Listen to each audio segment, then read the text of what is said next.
આકાશવાણી.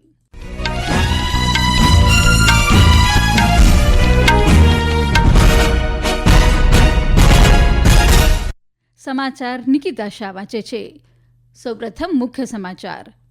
રાષ્ટ્રપતિ દ્રૌપદી મુર્મુએ તમામ આફ્રિકન દેશ સાથે પરસ્પર લાભદાયી અને સ્થાયી ભાગીદારી માટે પ્રતિબદ્ધતા દર્શાવી.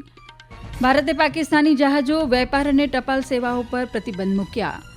દેશના 5,000થી વધુ કેન્દ્ર પર આજે 22 લાખથી વધુ વિદ્યાર્થીઓ નીટની પરીક્ષા આપશે. મુંબઈમાં યોજાયેલા 4 દિવસના વેવ્સ સંમેલનનું આજે સમાપન થશે. બદ્રીનાથ ધામના કપાટ આજે સવારે પરંપરાગત પૂજાવિધિ સાથે ખોલાયા. અને ખેલો ઇન્ડિયા યુવા રમતોત્સવનો આજે બિહારના પટના ખાતે રંગારંગ પ્રારંભ થશે. સમાચાર વિગતવાર. રાષ્ટ્રપતિ દ્રૌપદી મુર્મુએ કહ્યું કે ભારત તમામ આફ્રિકન દેશો સાથે પરસ્પર લાભદાયી અને સ્થાયી ભાગીદારી માટે પ્રતિબદ્ધ છે.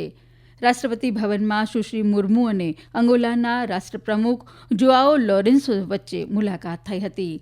રાષ્ટ્રપતિએ કહ્યું કે ભારત અંગોલા સહિત તમામ આફ્રિકન દેશો સાથે ગાઢ સંબંધો ધરાવે છે. તેમણે આફ્રિકામાં શાંતિ, સુરક્ષા અને સ્થિરતામાં અંગોલાની ભૂમિકાની પ્રશંસા કરી અને કહ્યું કે આતંકવાદ માનવતા માટે ગંભીર ખતરો છે અને તેની સ્પષ્ટ રીતે નિંદા કરવી જોઈએ.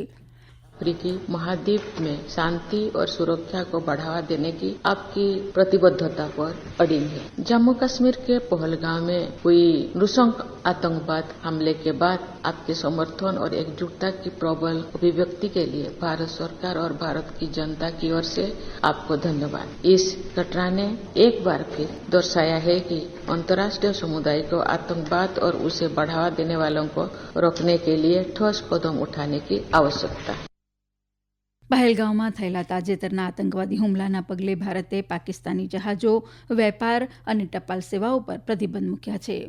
ભારતે ભારતીય બંદરોમાં પાકિસ્તાની જહાજોના પ્રવેશ પર પ્રતિબંધ સાથે ભારતીય જહાજોને પાકિસ્તાની બંદરોની મુલાકાત લેવા પર પણ પ્રતિબંધ મૂક્યો છે. ડિરેક્ટરેટ જનરલ ઓફ શિપિંગે એક નિવેદનમાં જણાવ્યું છે કે પાકિસ્તાનનો ધ્વજ લહેરાવતા કોઈપણ જહાજને કોઈપણ ભારતીય બંદરમાં પ્રવેશવાની મંજૂરી આપવામાં આવશે નહીં તથા ભારતીય ધ્વજવાળા જહાજો પણ પાકિસ્તાનના કોઈપણ બંદરની મુલાકાત લેશે નહીં. આ પ્રતિબંધો તાત્કાલિક અસરથી અને આગામી આદેશો સુધી લાદવામાં આવ્યા છે. અગાઉ ભારતે પાકિસ્તાનથી થતી પ્રત્યક્ષ કે પરોક્ષ આયાત પર તાત્કાલિક અસરથી પ્રતિબંધ મૂક્યો હતો. નેશનલ ટેસ્ટિંગ એજન્સી એનટીએ દ્વારા આજે દેશના 5,000થી વધુ કેન્દ્ર અને વિદેશના 13 શહેરોમાં રાષ્ટ્રીય પાત્રતા સહ પ્રવેશ પરીક્ષા નીટ યુજી 2025નું આયોજન કરવામાં આવ્યું છે. એનટીએ એક નિવેદનમાં જણાવ્યું છે કે સલામત અને સુરક્ષિત પરીક્ષાનું આયોજન કરવા માટે તમામ તૈયારીઓ અને વ્યવસ્થા કરવામાં આવી છે. બપોરે 2 વાગ્યાથી સાંજે 5 વાગ્યા સુધી યોજાનાર આ પરીક્ષા માટે 22,07,000થી વધુ ઉમેદવારોએ નોંધણી કરાવી છે. નીટ યુજી પરીક્ષા દરમિયાન ખોટી માહિતી ફેલાવતી 165થી વધુ ટેલિગ્રામ ચેનલ અને 32થી વધુ ઇન્સ્ટાગ્રામ એકાઉન્ટ સામે કાર્યવાહી શરૂ કરવામાં આવી છે. એનટીએએ બધા ઉમેદવારો અને તેમના વાલીઓને સતર્ક રહેવા વિનંતી કરી છે. કેન્દ્રીય ગૃહમંત્રી અમિત શાહે 3 રાષ્ટ્રીય સહકારી સંસ્થાઓ national cooperative export limited, national cooperative organic limited અને ઇન્ડિયન સીડ કોઓપરેટિવ લિમિટેડની પ્રગતિનું મૂલ્યાંકન કરવા માટે એક ઉચ્ચસ્તરીય સમીક્ષા બેઠકની અધ્યક્ષતા કરી. બેઠકમાં શ્રી શાહે જણાવ્યું કે 2023માં સહકારી નિકાસ, ઓર્ગેનિક ઉત્પાદન અને ગુણવત્તાયુક્ત બીજને પ્રોત્સાહન આપવાના ઉદ્દેશ્ય સાથે 3 રાષ્ટ્રીય સહકારી સંસ્થાઓની સ્થાપના કરવામાં આવી હતી. ગૃહમંત્રીએ નેશનલ કોઓપરેટિવ એક્સપોર્ટ લિમિટેડ એનસીઈએલ માટે 2 લાખ કરોડ રૂપિયાનો નિકાસ લક્ષ્યાંક નક્કી કર્યો, જેમાં ભારતમાંથી નિકાસ ન થતા 3 ચોક્કસ ઉત્પાદનો પર ધ્યાન કેન્દ્રિત કરવામાં આવ્યું. તેમણે સહકારી સંસ્થાઓને તમામ નિકાસ એનસીઈએલ દ્વારા કરવા નિર્દેશ આપ્યો. શ્રી શાહે કઠોળની આયાત માટે આફ્રિકા અને મ્યાનમારમાં એનસીઈએલની ઓફિસો સ્થાપવા, વૈશ્વિક માંગને સમજવા અને તેમની પુરવઠા ક્ષમતાઓ શેર કરવા માટે વેબસાઇટ બનાવવાનું પણ સૂચન કર્યું. મુંબઈમાં યોજાયેલ વિશ્વ શ્રવ્ય દ્રશ્ય અને મનોરંજન સંમેલન વેવ્સ 2025નું આજે સમાપન થશે. આ સંમેલનના અંતિમ દિવસે ફિલ્મ નિર્માણ અને સાંસ્કૃતિક કાર્યક્રમો મુખ્ય આકર્ષણનું કેન્દ્ર રહેશે. ગુરુવારથી શરૂ થયેલા 4 દિવસીય સંમેલનનું ઉદઘાટન પ્રધાનમંત્રી નરેન્દ્ર મોદીએ કર્યું હતું. કનેક્ટિંગ ક્રિએટર્સ, કનેક્ટિંગ કન્ટ્રીઝ વિષયવસ્તુ સાથે આ સંમેલન ભારતને મીડિયા, મનોરંજન અને ડિજિટલ નવીનતા માટે વૈશ્વિક કેન્દ્ર તરીકે સ્થાપિત કરવા તૈયાર છે. સંમેલનમાં 90થી વધુ દેશોના 10,000થી વધુ પ્રતિનિધિઓ ભાગ લઈ રહ્યા છે.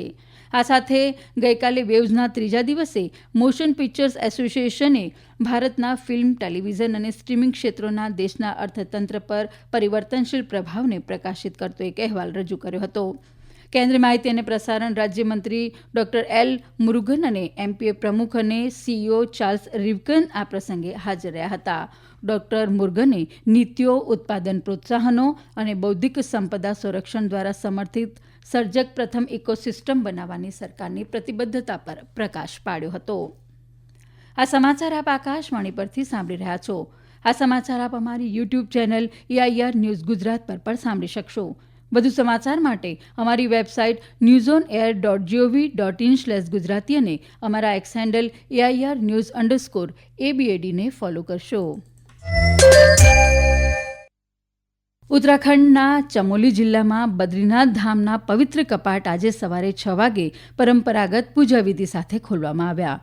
ભગવાન ઉદ્ધવ અને ગરુડની ઉત્સવ ડોલી અને આદિગુરુ શંકરાચાર્યજીની ગાદી આજે બદ્રીનાથ ધામ પહોંચી ગઈ છે, જ્યારે ભગવાન કુબેરની ઉત્સવ ડોલી રાત્રે વિશ્રામ માટે બામણી ગામમાં આવેલી મા નંદાદેવી મંદિર સુધી પહોંચી છે. દરમિયાન બદ્રીનાથ કેદારનાથ મંદિર સમિતિ દ્વારા મંદિરનો ફૂલોથી શણગાર કરાયો છે. ધામમાં મોટી સંખ્યામાં શ્રદ્ધાળુઓનું આગમન શરૂ થઈ ગયું છે. ભારતીય રેલવેએ ચારધામ યાત્રા માટે ભારત ગૌરવ ડિલક્સ ટ્રેન શરૂ કરી છે. આ ટ્રેન બદ્રીનાથ, જોશીમઠ, ઋષિકેશ, પુરી, કોણાર્ક, રામેશ્વરમ, દ્વારકા જેવા ધાર્મિક સ્થળો ઉપરાંત કાશી વિશ્વનાથ, ભીમશંકર, ત્રંબકેશ્વર જેવા અન્ય ધાર્મિક સ્થળોને પણ આવરી લેશે. આ ટ્રેન કુલ 8,425 કિલોમીટરનું અંતર કાપશે. આ ખાસ ટ્રેન આ મહિનાની 27મી તારીખે દિલ્હીના સફદરજંગ રેલવે સ્ટેશનથી ઉપડશે અને 17 દિવસમાં દેશના ચારે ધામો અને અન્ય ધાર્મિક સ્થળોને આવરી લેશે. મુસાફરો ટ્રેનની ટિકિટ IRCTC વેબસાઇટ પર બુક કરાવી શકશે. ખેલો ઇન્ડિયા યુવા રમતોત્સવનો આજે બિહારના પટના ખાતે પ્રારંભ થશે. કેન્દ્રીય રમતગમત મંત્રી ડોક્ટર મનસુખ માંડવિયા અને બિહારના મુખ્યમંત્રી નીતિશકુમાર આ કાર્યક્રમનું ઉદઘાટન કરશે. આ રમતો 15 મે સુધી યોજાશે. આ સ્પર્ધામાં 18 વર્ષથી ઓછી ઉંમરના 8,500થી વધુ યુવાઓ ભાગ લેશે. પટના, રાજગરી, ગયા, ભાગલપુર અને બેગુસરાય સહિત 6 અલગ અલગ શહેરોમાં કુલ 28 રમતો રમાશે. ઉદઘાટન સમારોહમાં બિહારના વારસા અને ઇતિહાસનું પ્રદર્શન કરાશે. પ્રધાનમંત્રી નરેન્દ્ર મોદી એક વિડીયો સંદેશ દ્વારા સહભાગીઓને સંબોધિત કરશે. દૂરદર્શન સ્પોર્ટ્સ તમામ ઇવેન્ટનું પ્રસારણ કરશે. આ ઉપરાંત ખેલો ઇન્ડિયા ઇવેન્ટ્સનું ઓલિમ્પિક દ્વારા તેના વેબ પોર્ટલ દ્વારા લાઇવ પ્રસારણ કરવામાં આવશે. આ અંગે સાંભળીએ અમારા સંવાદદાતાનો એક અહેવાલ. इंडिया यूथ गेम्स के तहत आज से ही कई खेल स्पर्धाएं भी शुरू हो जाएंगी। आज पहले दिन कबड्डी, जूडो, वॉलीबॉल, तीरंदाजी और मलखम्ब के खेल होंगे। वॉलीबॉल और जूडो की स्पर्धाएं पटना में आयोजित होंगी। वहीं कबड्डी के आयोजन के लिए राजगीर स्थित अंतर्राष्ट्रीय खेल परिसर को चुना गया है। मलखम्ब के पारंपरिक खेलों का आयोजन भारतीय प्रबंधन संस्थान IIM बोधगया परिसर में किया गया है। वहीं तीरंदाजी के खेलों का आयोजन भागलपुर में होगा। खेलो इंडिया यूथ गेम्स को लेकर बिहार में इंडोर और आउटडोर स्टेडियम के साथ साथ बेहतर बुनियादी खेल ढांचे का भी निर्माण किया गया है। धर्मेंद्र कुमार राय, आकाशवाणी समाचार, पटना. અને હવે આજના અખબારોના મુખ્ય સમાચાર રજૂ કરે છે રિધિ ઉંધાડ. આજના મોટાભાગના અખબારોમાં ભારતે પાકિસ્તાન પર કરેલી વધુ એક સ્ટ્રાઇક અને દેશ સહિત રાજ્યભરમાં યોજાનાર નીટની પરીક્ષાના સમાચાર જોવા મળી રહ્યા છે. ગુજરાત સમાચારની હેડલાઇન છે, પાકિસ્તાન સાથે લડાઈ નહીં, બૌદ્ધિક ઠંડુ યુદ્ધ. ગુજરાત સમય પહેલા પાને લખે છે કે પાકિસ્તાનથી તમામ પ્રકારની આયાત પર સંપૂર્ણ પ્રતિબંધ. રાજસ્થાન પત્રિકા લખે છે કે પાક પર એક ઓર સ્ટ્રાઇક, સભી तरह का आयात रोका. અને અંતમાં મુખ્ય સમાચાર ફરી એકવાર.